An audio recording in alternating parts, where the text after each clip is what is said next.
کون سفر پہ لے جانے والا ہے؟ دوسرا سوال یہ ہوتا ہے کہ کس کو لے جایا گیا؟ تیسرا سوال یہ ہے کہ کہاں سے کہاں تک کا سفر ہوا؟ چوتھا سوال کہ یہ سفر کتنی دیر کا تھا؟ اور پانچواں سوال یہ ہے کہ یہ سفر دن میں ہوا یا رات میں ہوا؟ اور آخری سوال یہ ہے کہ یہ سفر جو ہے کیوں کرایا گیا؟ نحمد و نصلی علی رسول الکریم، اما بعد، فاعوذ باللہ من الشیطان الرجیم، بسم اللہ الرحمن الرحیم۔ سبحان الذي اسرا بعبده ليلا من المسجد الحرام الى المسجد الاقصى الذي باركنا حوله لنريه من آیاتنا انه هو السمیع البصیر۔ صدق اللہ العلی العظیم۔ حضرات محترم، یہ ماہ مبارک رجب المرجب کا بابرکت مہینہ، جس کو نسبت ہے نبی کریم صلی اللہ علیہ وسلم کے عظیم سفر معراج سے، آج ہم سفر معراج سے متعلق کچھ گفتگو کریں گے، اور اس پر جو اعتراضات اس زمانے میں ہوئے اور آج بھی معترضین اس سفر پر اعتراض کرتے ہیں، تو اس پر ہم گفتگو کریں گے، اور جو علماء اہل سنت نے اس کے جوابات دیے انشاءاللہ وہ بیان کریں گے۔ میرے بزرگوں اور دوستوں، اللہ تبارک و تعالیٰ نے ہر نبی کو معجزات عطا فرمائے، اور سرکار دو عالم صلی اللہ علیہ وسلم کی ذات بابرکات میں رب العالمین نے تمام انبیاء کرام کے معجزات کو جمع فرما دیا، اور سفر معراج وہ معجزہ ہے کہ جو کسی اور نبی کو حاصل نہیں۔ اللہ تبارک و تعالیٰ نے یہ جو معجزات عطا فرمائے، یہ بتانا مقصود تھا کہ یہ میرے پیغمبر ہیں، میرے نمائندے ہیں، اسی لیے تمام انبیاء کرام کو رب العالمین نے معجزات عطا فرمائے۔ یاد رکھیے کہ معجزہ کہتے ہی اسے ہیں جو عقل و فہم میں نہ آئے، جو چیز عقل میں آ جائے وہ معجزہ نہیں۔ نبی سے جو ہے وہ معجزے ظاہر ہوتے ہیں، اور اللہ کا ولی جو ہے وہ کرامت دکھاتا ہے، تو معجزہ الگ ہے اور کرامت الگ ہے۔ تو نبی کریم صلی اللہ علیہ وسلم کو یہ معجزہ عظیم رب العالمین نے عطا فرمایا، اور اس سے آپ کی ذات کی فضیلت کو تمام دنیا کے سامنے آشکار فرمایا کہ جیسا میرا نبی ہے ایسا کوئی نہیں، جو یہ مرتبہ رکھتا ہے ایسا مرتبہ کسی اور کا نہیں، یہ میرا محبوب ہے، میرا مقرب ہے، اسی لیے اللہ رب العزت یہ فضیلت سرکار دو عالم صلی اللہ علیہ وسلم کو عطا فرما رہا ہے۔ ہم اور آپ خوش نصیب ہیں کہ ہم اللہ کے محبوب کے امتی ہیں۔ ہم فخر سے کہہ سکتے ہیں کہ ہمارا نبی سب سے بلند مقام رکھتا ہے، تمام انبیاء کرام کے سرکار دو عالم صلی اللہ علیہ وسلم سردار۔ اب ہم واقع معراج پر گفتگو کرتے ہیں، جو آیہ کریمہ میں نے آپ کے سامنے پیش کری۔ رب العالمین نے اس آیہ کریمہ میں تمام سوالات کے جوابات عطا فرمائے جو معترضین نے کیے۔ اب کوئی بھی سفر ہو تو سوال یہ پیدا ہوتا ہے کہ کون سفر پہ لے جانے والا ہے؟ دوسرا سوال یہ ہوتا ہے کہ کس کو لے جایا گیا؟ تیسرا سوال یہ ہے کہ کہاں سے کہاں تک کا سفر ہوا؟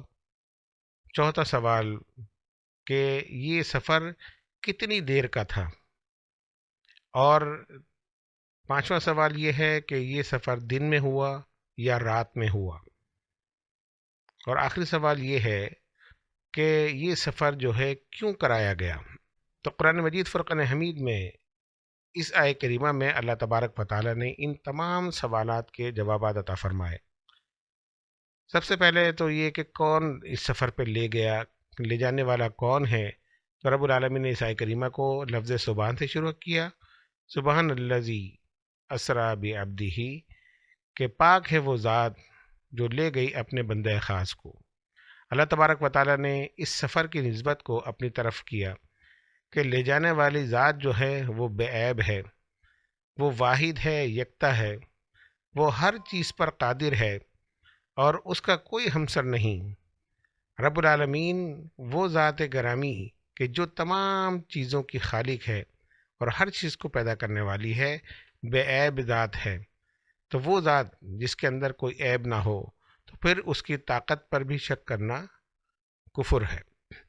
تو اللہ تبارک و تعالیٰ فرماتا ہے پاک ہے وہ ذات جو لے گئی اپنے بندہ خاص کو۔ کس کو لے گئی؟ یہاں جواب دیا کہ اپنے بندہ خاص کو۔ بندے تو سارے رب العالمین کے ہیں، لیکن یہاں پر اشارہ ہے نبی کریم صلی اللہ علیہ وسلم کی ذات گرامی کی طرف کہ پاک ہے وہ ذات جو اپنے بندے خاص کو لے گئی۔ تو یہاں پر ہمیں جواب مل گیا کہ جاننے والا کون ہے۔ پھر سوال پیدا ہوا کہ یہ سفر کیسے ہوا، یعنی دن میں ہوا یا رات میں؟ تو اس کے لیے فرمایا اسرا بعبدہ لیلم من المسجد الحرام، یعنی لیلم سے مقصد یہ ہے کہ رات کے قلیل عرصے میں، یعنی یہاں پر ہمیں وقت بھی بتا دیا گیا اور یہ بھی بتا دیا گیا دن میں ہے یا رات میں۔ یعنی یہ واقعہ جو ہے، جو طویل واقعہ سرکار دو عالم صلی اللہ علیہ وسلم نے بیان فرمایا، آدھی اس میں موجود ہے، یہ کوئی پوری رات کا سفر نہیں ہے بلکہ رات کے قلیل عرصے میں۔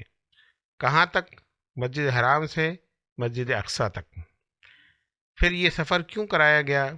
الذی بارکنا حولہ لنوریہ، کہ اپنی نشانیاں دکھانے کے لیے۔ تو اس آیہ کریمہ میں اللہ تبارک و تعالیٰ نے اس سفر کو تمام سوالات کے جوابات عطا فرما دیے۔ یہاں پر معترضین کے تمام سوالات کے جواب یہاں پر ختم ہو جاتے ہیں کہ لے جانے والی ذات جو ہے وہ اللہ تبارک و تعالیٰ کی ہے۔ رسول اللہ صلی اللہ علیہ وسلم خود نہیں گئے بلکہ لے جانے والی ذات خالق کائنات ہے۔ جب وہ خالق کائنات لے جانے والی ذات ہے تو پھر اعتراض کی گنجائش ہی ختم ہو گئی۔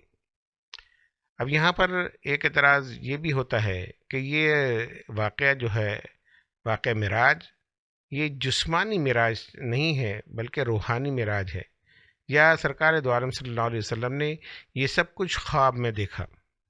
تو اس کا پہلا جواب تو علماء نے یہ دیا کہ اگر یہ جسمانی معراج نہیں ہوتی اور خواب کا واقعہ ہوتا تو کوئی بھی کافر اس پر اعتراض نہیں کرتا، اس لیے کہ خواب میں تو ہم کچھ بھی دیکھ سکتے ہیں اور کچھ بھی بیان کر دیں، اور جب پتہ چلے گا سامنے والے کو کہ یہ خواب ہے تو وہ کبھی بھی معترض نہیں ہوگا، وہ کہا ٹھیک ہے جی خواب میں دیکھا ہے تو کچھ بھی دیکھ سکتے ہیں۔ لیکن کفار کا یہ اعتراض کرنا کہ یہ واقعہ کیسے ہو سکتا ہے، ایک رات میں ممکن ہی نہیں، یہ بتا رہا ہے کہ حضور نے خواب نہیں دیکھا بلکہ حضور جسم اور جسمانیت کے ساتھ اللہ کی بارگاہ میں حاضر ہوئے۔ اس سوال کا جواب بھی مل گیا۔ اور دوسری بات یہ کہ یہ روحانی سفر تھا، تو علماء اکرام فرماتے ہیں کہ حضور اکرم صلی اللہ علیہ وسلم کے لیے سواری کے لیے براق پیش کیا گیا، تو روح جو ہے وہ سوار نہیں ہوتی سواری پر بلکہ جسم سوار ہوتا ہے۔ یہ اس بات کی دلیل ہے کہ حضور نے جو ہے جسمانی معراج حاصل کی، روحانی معراج نہیں۔ حضور جسم جسمانیت کے ساتھ اس سفر پر تشریف لے گئے اور اللہ کی بارگاہ میں حاضر ہوئے۔ اب یہ واقعہ جو ہے مکے سے شروع ہوا، مسجد اقصیٰ، مسجد اقصیٰ سے پھر ساتوں آسمانوں پر، اور ساتوں آسمانوں سے سدرۃ المنتہا، پھر سدرۃ المنتہا سے آگے قاب قوسین او ادنیٰ، پھر لامکہ تک اللہ تبارک و تعالیٰ کی بارگاہ میں حاضر ہونا۔ یہ تمام واقعہ قلیل مدت میں اللہ تبارک و تعالیٰ نے کرایا۔ تو اب یہاں پر ہم یہ کہہ سکتے ہیں کہ جو اعتراض کرنے والے ہیں وہ اب اعتراض کی ان کے لیے کوئی گنجائش نہیں، بلکہ یہ واقعہ حقیقت ہے، اور ہمارا ایمان ہے کہ سرکار نے قلیل عرصے میں یہ تمام سفر مکمل کیا، اس وجہ سے کہ لے جانے والی ذات اللہ تبارک و تعالیٰ کی تھی۔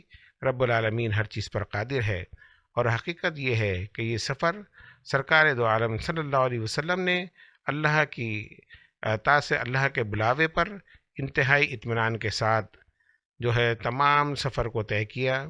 انبیاء کرام کی امامت بھی فرمائی، آسمانوں پر انبیاء کرام سے ملاقات بھی کی، پھر سدرۃ المنتہا سے آگے مکہ لا مکہ، اور پھر اللہ کی بارگاہ میں حاضر بھی ہوئے، اور جنت و دوزخ کا مشاہدہ بھی کیا، اور اس کے بعد سرکار دو عالم صلی اللہ علیہ وسلم واپس اپنے گھر تشریف بھی لے آئے۔ میرے آقا فرماتے ہیں جب میں واپس آیا تو بستر بھی گرم تھا اور کنڈی بھی ہل رہی تھی۔ جب انسان اپنے بستر کو چھوڑتا ہے تو کچھ دیر اس کے جسم کی گرمی بستر پر باقی رہتی ہے۔ اس کا مطلب یہ ہے کہ آپ کو سفر میں اتنی دیر بھی نہیں لگی کہ آپ کے اٹھ کے جانے کے بعد بستر ٹھنڈا ہو جاتا، بلکہ آپ کے جسم کی گرمی موجود تھی جب آپ واپس آئے۔